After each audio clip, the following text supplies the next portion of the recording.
के एग्जाम को देखते हुए मोस्ट इम्पोर्टेंट प्रश्नों को लिया गया है। तो आप लोग इस वीडियो को लास्ट तक देखना और एक भी प्रश्न मिस मत करना, क्योंकि नहीं तो आप बाद में बोलोगे कि हमें ये क्वेश्चन बताया ही नहीं गया था।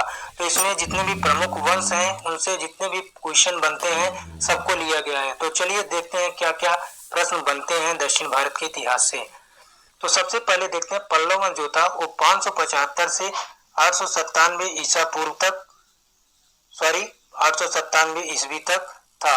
अब देखते हैं पल्लव वंश का संस्थापक कौन था, ये पहला प्रश्न है आज का। तो यहाँ पर आपका उत्तर हो जाएगा ऑप्शन डी सिंह विष्णु। पल्लव वंश का जो संस्थापक था वो था सिंह विष्णु। दूसरा प्रश्न है निम्नलिखित में से पल्लव वंश का शासक कौन नहीं है, तो आप लोग बताइए। तो इसमें हो जाएगा ऑप्शन बी इंद्र तृतीय। इंद्र तृतीय जो था ये राष्ट्रकूट वंश का शासक है, पल्लव वंश का नहीं है। तो महेंद्र वर्मन द्वितीय, नंदी वर्मन द्वितीय, नरसिंह वर्मन प्रथम, ये सभी पल्लव वंश के शासक थे। तो हम यहाँ पर आपको पल्लव वंश के मुख्य शासकों के नाम भी बताते चलते हैं। तो इसमें थे महेंद्र वर्मन प्रथम, नरसिंह वर्मन प्रथम, महेंद्र वर्मन द्वितीय, परमेश्वर वर्मन प्रथम, नरसिंह वर्मन सेकंड और नंदी वर्मन सेकंड। तो इस वंश के ये प्रमुख राजा हुए थे। आज का हमारा तीसरा प्रश्न देखते हैं क्या है। तीसरा प्रश्न है पल्लव वंश की राजधानी क्या थी, तो आप लोग बताइए। पल्लव वंश की राजधानी थी वो थी कांचीपुरम। तो पल्लव वंश की राजधानी क्या थी, कांचीपुरम। ऑप्शन डी हो जाएगा कांचीपुरम। हमारा आज का चौथा प्रश्न है भारवी किसके दरबार में रहते थे, तो भारवी सिंह विष्णु के दरबार में रहते थे। ऑप्शन ए हो जाएगा सिंह विष्णु। हमारा पांचवा प्रश्न है पल्लव वंश का अंतिम राजा कौन था, तो पल्लव वंश का जो अंतिम राजा था वो था अपराजित वर्मन। हमारा छठा प्रश्न है महाबलीपुरम के रथ मंदिर जिसे एकाश्व मंदिर कहते हैं किसने बनवाया था, तो यहाँ पर आप लोग बताइए। तो आपका ऑप्शन हो जाएगा सी नरसिंह वर्मन प्रथम ने बनवाया था रथ मंदिर को, महाबलीपुरम के रथ मंदिर को। ये इंपॉर्टेंट प्रश्न है, इसको देखना, एक दो बार देख लेना। सातवां प्रश्न है वातापी कोंड की उपाधि किसने धारण की थी, तो वातापी कोंड की उपाधि नरसिंह वर्मन प्रथम ने धारण की थी। ऑप्शन डी हो जाएगा। हमारा आठवां प्रश्न है कांची के कैलाशनाथ मंदिर को किसने बनवाया था, तो यहाँ पर हो जाएगा नरसिंह वर्मन द्वितीय ने कांची के कैलाशनाथ मंदिर को बनवाएगा। Option B. हमारा नौवां प्रश्न है कांची के मुक्तेश्वर मंदिर तथा बैकुंठ पेरुमाल मंदिर किसने बनवाया था, तो यहाँ पर आपका ऑप्शन हो जाएगा बी नंदी वर्मन द्वितीय ने ही बनवाया था। हमारा आज का 10वां प्रश्न है प्रसिद्ध वैष्णव संत तिरुमंगलई अलवार किसके समकालीन थे, यानी किसके दरबार में रहते थे, तो आपका ऑप्शन हो जाएगा सी। आपका ऑप्शन हो जाएगा सी नंदी वर्मन द्वितीय। आज का हमारा 11वां प्रश्न देखते हैं 10 कुमार चरित के लेखक दंडी किसके दरबार में रहते थे, तो यहाँ पर ऑप्शन डी हो जाएगा नरसिंह वर्मन द्वितीय के दरबार में रहते थे। मत विलास भाषण की रचना किसने किया था, तो आप लोग बताइए मत विलास भाषण की रचना किसे किया था, तो यहाँ पर आपका ऑप्शन हो जाएगा बी महेंद्र वर्मन द्वितीय ने किया था। आज का 13वां प्रश्न है द्रविड़ स्थापत्य कला की शुरुआत किसने की थी, तो यहाँ पर हो जाएगा आपका ऑप्शन बी पल्लव वंश ने ही किया था द्रविड़ स्थापत्य कला की शुरुआत। हमारा 14वां प्रश्न है चोल साम्राज्य के संस्थापक कौन था, तो आप लोग बताइए चोल साम्राज्य का संस्थापक कौन था, तो यहाँ पर हो जाएगा ऑप्शन ए विजयालय चोल। तो विजयालय चोल था, वो चोल साम्राज्य का संस्थापक था। यहाँ पर मैं आपको ये भी बताता चलता हूँ इस वंश के प्रमुख शासक कौन कौन हुए। तो इस वंश के प्रमुख शासक थे परांतक प्रथम, राजराज प्रथम, राजेंद्र प्रथम, राजेंद्र द्वितीय एवं कुलोत्तुंग। तो इस वंश के ये प्रमुख राजा हुए थे। हमारा 15वां प्रश्न है चोल वंश की राजधानी क्या थी, तो चोल वंश की जो राजधानी थी वो थी तांजौर। चोल वंश की राजधानी तांजौर थी। हमारा आज का 16वां प्रश्न है निम्नलिखित चोल शासक में से किसने नर्तता मलाई पुट्टुकोट्टई के सोलेश्वर मंदिर और निशुम्भ सूदनी देवी का मंदिर बनवाया था, तो यहाँ पर ऑप्शन हो जाएगा ए विजयालय चोल ने बनवाया था। हमारा 17वां प्रश्न है नर केसरी की उपाधि किसने धारण की थी, तो नर केसरी की उपाधि जो धारण की थी वो विजयालय ही था। हमारा 18वां प्रश्न है, कोदंड राम की उपाधि किसने धारण की थी? तो कोदंड राम की उपाधि आदित्य प्रथम ने धारण की थी। ऑप्शन ए हो जाएगा। हमारा 19वां प्रश्न है, निम्नलिखित में से कौन चोल वंश का राजा नहीं है? तो आप लोग बताइए। यहाँ पर हो जाएगा ऑप्शन सी, कीर्तिवर्मन द्वितीय। हमारा 20वां प्रश्न है, चोल राजवंश का अंतिम शासक कौन था? तो चोल राजवंश का अंतिम शासक जो था वो था ऑप्शन बी, राजेंद्र चोल तृतीय। हमारा 21वां प्रश्न है, श्रीलंका पर किस चोल राजा ने आक्रमण किया था? तो श्रीलंका पर राजराज प्रथम ने आक्रमण किया था। हमारा 22वां प्रश्न है, श्रीलंका के विजित प्रदेश में मुम्मडी चोलमंडलम नामक नया प्रांत किस चोल शासक ने बनवाया था? तो आपका ऑप्शन हो जाएगा डी, राजराज प्रथम ने बनवाया था। अगला प्रश्न देखते हैं, 23वां प्रश्न, तंजौर का राजराजेश्वर का शिव मंदिर किसने बनवाया था? तो आपका ऑप्शन हो जाएगा डी, राजराज प्रथम ने बनवाया था। अगला देखते हैं 24वां प्रश्न।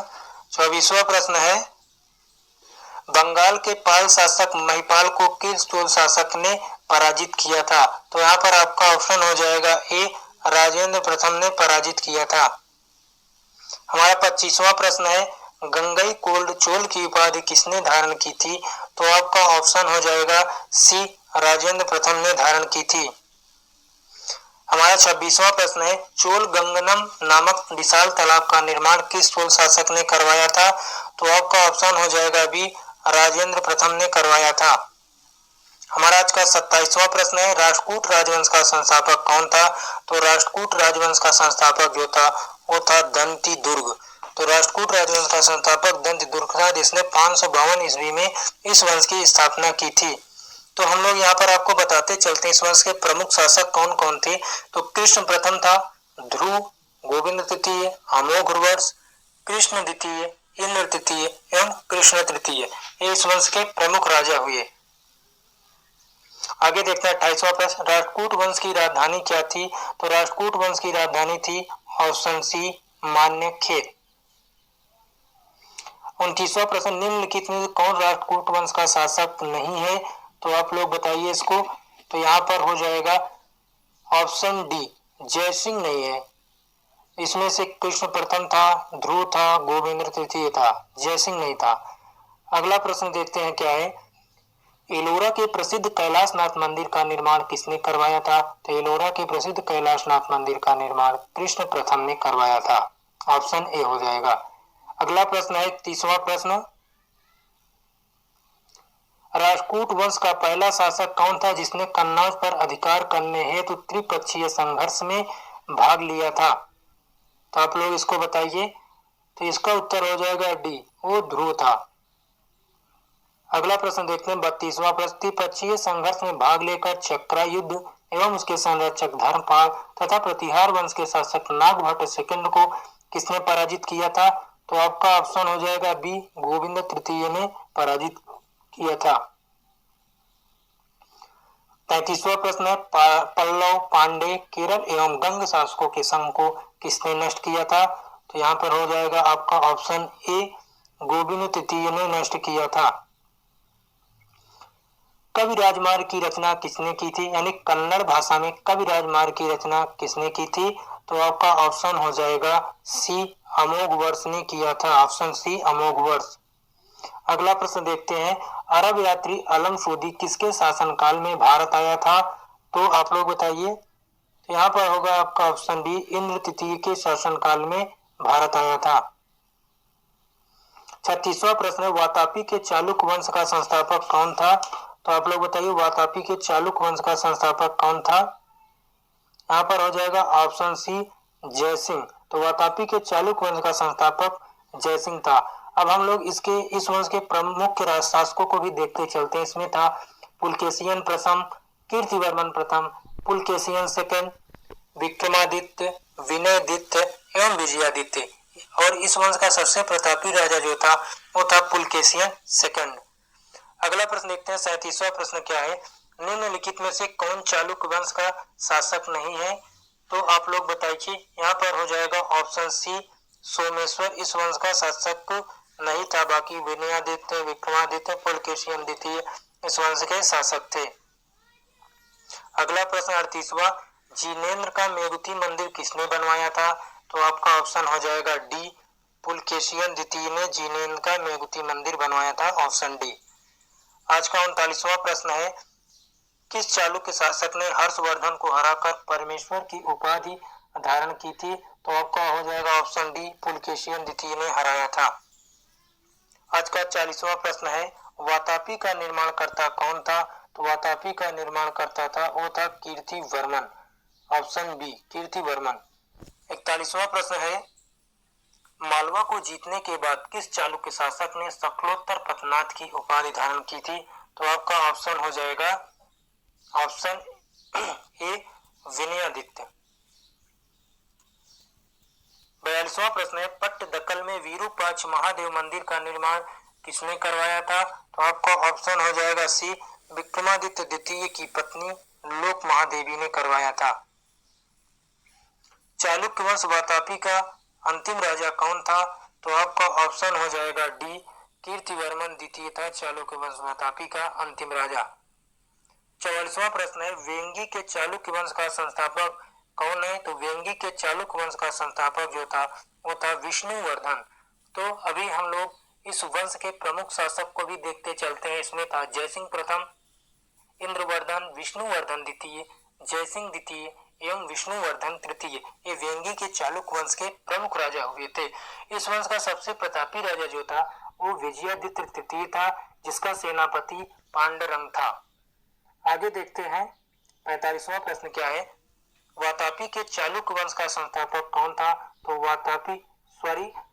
कल्याणी के चालुक्य वंश का संस्थापक कौन था? 45वां प्रश्न है। तो आपका उत्तर हो जाएगा बी, तैलप द्वितीय था। इस वंश का संस्थापक तैलप द्वितीय था। अब हम लोग कल्याणी के चालुक्य वंश के प्रमुख शासक के बारे में देखते चलते हैं। तैलप प्रथम, तैलप द्वितीय, विक्रमादित्य, जयसिंह, सोमेश्वर, सोमेश्वर द्वितीय, विक्रमादित्य सिक्स, सोमेश्वर तृतीय एवं तैलप तृतीय, ये इस वंश के प्रमुख शासक थे। सोमेश्वर प्रथम ने मान्यखेड़ से राजधानी को हटाकर कल्याणी को बनाया था, यानी कि कर्नाटक को बनाया था। और इस वंश का जो सबसे प्रतापी शासक था वो विक्रमादित्य सिक्स था। और इस वंश में बिल्हण एवं विज्ञानेश्वर विक्रमादित्य सिक्स के दरबार में ही रहते थे। मिताक्षरा जो कि हिंदू विधि ग्रंथ या गुलक स्मृति पर व्याख्या है, तो मिताक्षरा नामक ग्रंथ की रचना महान विधिवेत्ता विघ्नेश्वर ने की थी। विक्रमांक देवचरित की रचना बिल्हण ने की थी। इसमें विक्रमादित्य सिक्स के जीवन पर प्रकाश डाला गया था। तो ये इस वंश के बारे में इतना ही था। आगे देखते हैं हमारा अगला प्रश्न क्या है। 46वां प्रश्न, पुलकेशियन सेकंड किसका महानतम शासक था? तो पुलकेशियन सेकंड जो था वो तो वातापी के चालुक्य वंश का महानतम शासक था। 47वां प्रश्न है, महाबलीपुरम में रथ मंदिर का निर्माण किस पल्लव शासक के शासनकाल में हुआ था? तो आपका ऑप्शन हो जाएगा बी, नरसिंह वर्मन प्रथम के शासनकाल में हुआ था। 48वां प्रश्न है, उत्तर मेरुरु शिलालेख में किसके प्रशासन से संबंधित जानकारी मिलती है? तो आपका ऑप्शन हो जाएगा बी, चोल वंश के बारे में जानकारी मिलती है। 49वां प्रश्न है, मंदिर का सबसे लंबा गलियारा कहाँ पर है? तो मंदिर का सबसे लंबा गलियारा रामेश्वरम में है, ऑप्शन डी हो जाएगा। अगला प्रश्न है, लास्ट प्रश्न आज का, प्रसिद्ध दिलवाड़ा मंदिर कहाँ पर स्थित है? तो ऑप्शन ए हो जाएगा, राजस्थान में स्थित है, जो कि जैन धर्म से संबंधित है। ये दक्षिण भारत के इतिहास के 50 मोस्ट इम्पोर्टेंट क्वेश्चन थे जो यहीं पर समाप्त होते हैं। इसके अलावा इस वंश से क्वेश्चन नहीं बनता है, तो आप लोग इतना ही पढ़िए।